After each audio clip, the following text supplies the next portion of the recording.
ત્યારે રાજ્યમાં હવે જે ડમી કાંડ ચાલી રહ્યું છે ને તેને જ લઈને હવે ગ્રામ્ય ડીઈઓ દ્વારા પ્રતિક્રિયા આપવામાં આવી છે। તો આ સમાચાર સામે આવી રહ્યા છે, જેમાં શિક્ષણમાં ચાલી રહેલા ડમી કાંડ મામલે હવે ગ્રામ્ય જિલ્લા શિક્ષણ અધિકારીએ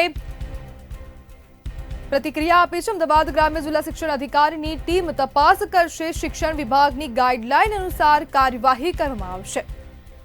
ત્યારે હવે ગાંધીનગરથી પણ તપાસના આદેશ છૂટી ગયા છે, તે બાદ તમામ ડીઈઓ દ્વારા કાર્યવાહી હાથ ધરવામાં આવી છે। જ્યારે મંતવ્યનું જે સ્ટિંગ ઓપરેશન છે તેને ક્રોસ ચેક કરવામાં આવશે। જ્યારે સ્કૂલોમાં બધું નિયમસર ચાલે છે કે નહીં તેની પણ તપાસ કરાશે। વિદ્યાર્થીઓ રેગ્યુલર અભ્યાસ કરે છે કે નહીં તેની પણ તપાસ કરવામાં આવશે।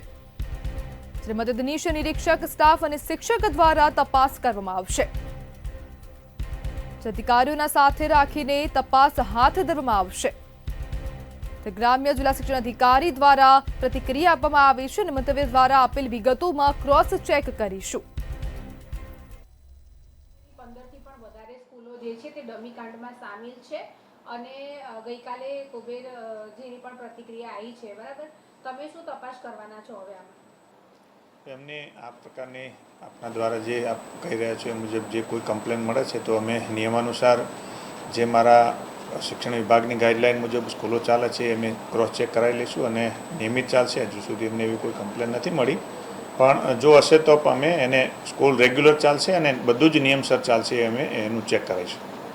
ધોરણ 12માં સંખ્યા બહુ જ ઓછી હોય છે, તો એની કોઈ માહિતી અમને તમારા તરફથી મળી શકે કે કેવી રીતે?